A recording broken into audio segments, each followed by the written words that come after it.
just a clap offering to my amazing audience that have been with me for a while. You guys have been so amazing.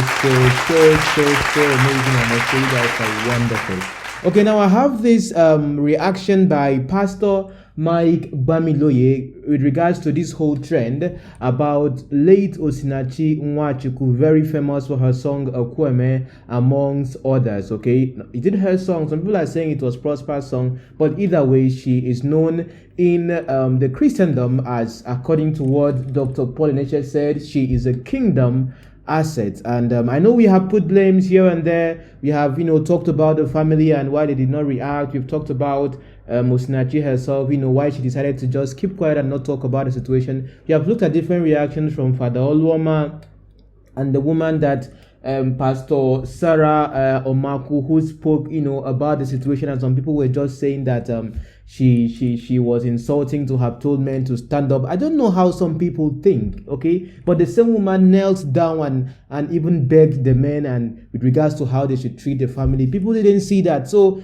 we here on the platform, we like to look at everything objectively as we make, commentaries about them. But today, this is more of like the add volume version, which I would be adding volume to what people have said with regards to Pastor Mike Bamiloye's reaction. So this is what he posted both on his Facebook page and on his Instagram handle. So I'm right here now on Facebook. He said here, the current unfortunate situation has made some people rewrite the scripture and say what would further destroy the home and marriages of many.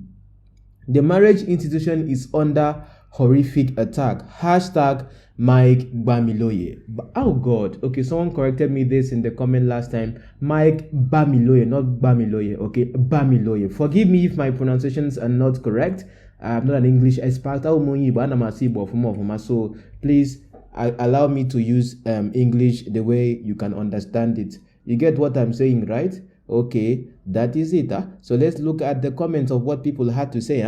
Okay, so in case this is your first time on the channel, subscription is free if you like. We don't emphasize a lot on that here because we all care about what we have to say as we move on to what is really important. So let me bring up the first comment I saw right here of what a follower of Mike Bamiloye had to say, because if I get to talk and react to this the way I would want to react, people will say, like they always say, you are attacking pastors, you are attacking the church. No, so this is the ad volume version. I'm reading what people had to say on his page, and then I would say you can tell me in the comments who you agree with, what you agree with, and also your opinion about this subject of marriage, divorce, and the rest. And at the end of this video, I will tell you what I think about the situation. So Nkechi Chukwudi Nkolo said this: anyone with an abusive marriage is a true Christian.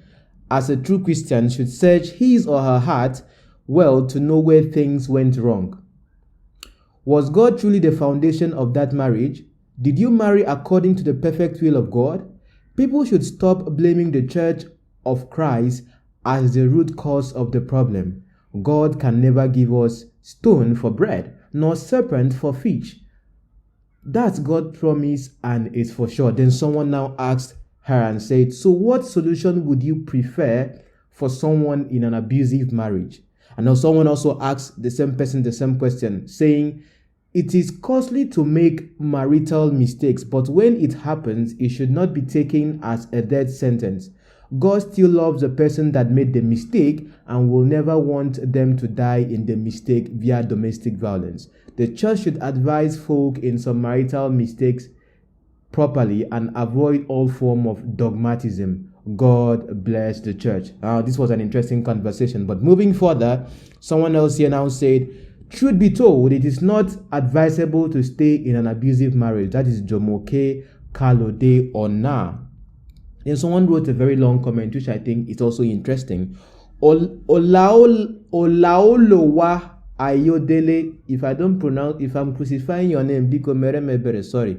The man said here, this is not clear, sir. I would like you to speak openly as others have spoken clearly on this issue, and that will enable us to know those who are rewriting the scripture or not. God said, I hate divorce. This does not mean that he does not permit divorce. God hates when anybody departs or divorce from him, but will leave you to your decision. A man is divorced from God when he begins to live a life different in contrast with the Lord. It is humble for God to walk with you on the same path that leads to destruction. Hence, God will separate himself from you according to Jeremiah 3 from verse 6 to 8. You can make the confirmation yourself. Though God is never happy with when there is separation from him, therefore, according to that scripture above, God hates divorce, but when you cross the line, just like Israel, he has no option than to be separated from you. We thank God that today God has made available today the greatest lifeline, who is Jesus, as a means of reconciliation to get back to him if you will agree to fall in line with him without going back. God hates divorce, but however permitted it because two can never work together except they agree. If you are divorced or you divorce someone on the right basis does not mean that you are doomed for hell. 12 people liked it, and then someone said exactly. Then someone also replied them and said, you know more than the owner of the post. So congrats. Interesting. I don't know if this was a diss or... But you can tell me if you agree with what any of them said. Now, one other person here said here, sir, it's an attack from the pit of hell being downloaded from the pulpit of popular preachers. Unless God intervenes, one can perceive, not from a far distance, a surge of collapse in Christian homes. Wow, this is really interesting of a comment. And then Okoli, this is the last comment I think I'll be reading. Okiki Oroku Jesu said, it is the same scripture that said this below. God hates all sin. Flee away from the wicked before it is too late. Light and darkness cannot be together. Choose life, don't choose death. We don't use marriage certificate to enter heaven. Interesting. What God has joined together, let no man put asunder. Unfortunately, most marriage, God did not join them together. Devil and they themselves join themselves together. Run away from abusive marriage. There is no way you can serve God in that marriage. God is the head of the home. A home where God is not the head, a home where God is not the head, devil is the one controlling that home. The person quoted Deuteronomy 24 from verse 1 to 2, which says in the New Living Translation, suppose a man marries a woman, but she does not please him. Having discovered something wrong with her, he writes a document of divorce, hands it to her, and sends her away from his house. When she leaves his house, she is free to marry another man. This is back in this is in the Old Testament, like I just said, Deuteronomy 24 from verse 1 to 2. Would I look at another comment before I say what I have to say? Okay, someone now said here, Prince said here, I thought I am the only one seeing it too. A lot of Christians have closed their Bibles. Facebook marriage counselors are rewriting scriptures to the taste of their newly formed crowd. Overnight bloggers. So many marriages are under labor room right now. Interesting one from Princess Mary C. Ayesi. Okay. Then Tomiwa said here, what God has joined together, that is if God joined it too. Let no man third party, not when the trouble is coming from within the marriage by either of the couples, put asunder. Things are happening. No one should suffer or die in marriage because of what people or religion would say. Now, what she's saying here is in agreement to what Pastor Sarah Omaku said. If you have not watched the video of what she said in regard the situation, the female pastor whom the husband is late, I think I might link it in the pinned comment right here on the platform. So we have seen people's reaction, those who follow Pastor Mike Bamiloye after his post. Now, is this a leverage, or would I say an opening for people who maybe hate marriage totally, or people who are divorced, okay, or have left abusive marriages or something, or just a ground for different voices to be heard, which may not be scriptural about marriage to come out. Of course, this is indeed a ground for that. So it is very important that you yourself, as the viewer consuming all this content, all right, should also be careful yourself, okay? Be quick to hear but slow to speak, okay? Be as gentle as a dove but as wise as a serpent. Sorry, not saying servant.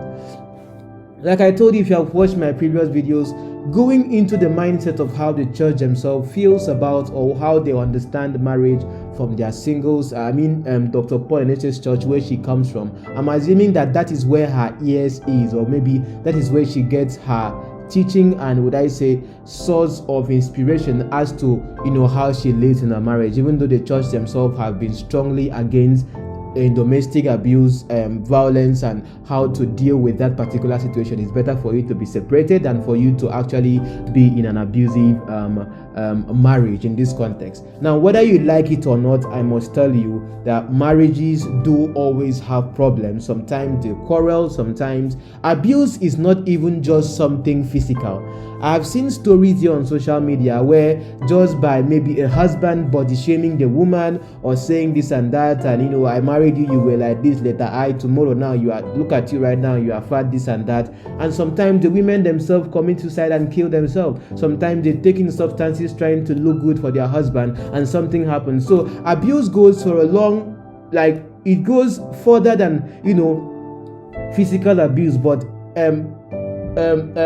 Osinachi right here is an epitome of, would I say, really, really indeed long suffering, because she wanted her family to be together. She hoped that the husband would change. I have seen families themselves, and I'm telling you this categorically, that have been through things like this, whereby the couples themselves fight and all that, but over time the man changes. So over time too, maybe she was believing that the husband would change in this situation. But when it comes to how Christians are supposed to look at marriage or something, like we talked about, like what the woman herself said about for better for worse mindset in sickness and in health, or whatever is, would I say, inherent in from the marriage itself is different from what you should consider at worst. But talking about the war situation are things that are external to the marriage or in context. So when it comes to things like this that breeds from within, I think to a great extent you have to let wisdom be as profitable as it's supposed to be to direct you, okay?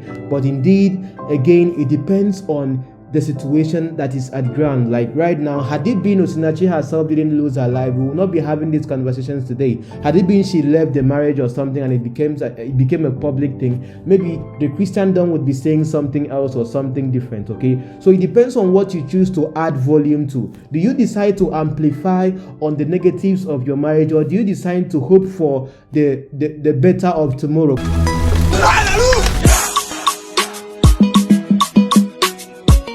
So if the marriage itself is dysfunctional, or would I say the parents themselves are not working together, or would I say, there's a problem there, it affects the children themselves as they grow up and also become active in the society, okay? So the foundation of marriage, the foundation of home itself might be indeed really be under attack right now as we are speaking. But the fact still remains that if you are going through an abusive kind of marriage, for how long can you be tolerant enough? For how long can you stay enough with this particular situation and then hope the person will change? If the person is not changing, my dear, japa, okay? And depending on whatever reasons you might have to keep on staying in the relationship, just make sure it doesn't get to the point whereby your life is seriously under threat, because you need to live to tell your testimony tomorrow. You need to live to see your children that you have raised, grow up to become something significant in the society. And indeed, when there is life, there is hope. When there is no life, indeed, who is now going to be the one hoping for a change tomorrow from the other party?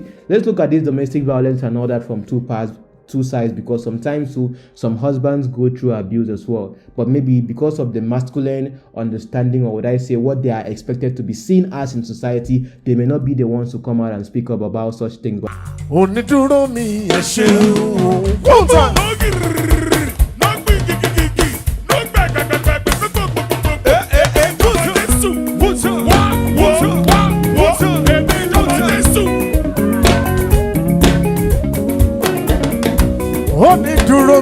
ṣeun púpọ̀, onídúró mi ẹ ṣeun o, Onídúró mi ẹ ṣeun púpọ̀. Ó jẹ́ ènìyàn ló dúró mi wọ́n ti mọ̀ sí ẹ̀gún. Onídúró mi ẹ ṣeun. Ọlọ́run o. Onídúró mi ẹ ṣeun. Onídúró mi ẹ ṣeun púpọ̀. Ó jẹ́ ènìyàn ló dúró mi wọ́n ti mọ̀ sí ẹ̀gún. Onídúró mi ẹ ṣeun. Onídúró mi ẹ ṣeun. Kùtù ọmọ tí mo dábọ̀ Jésù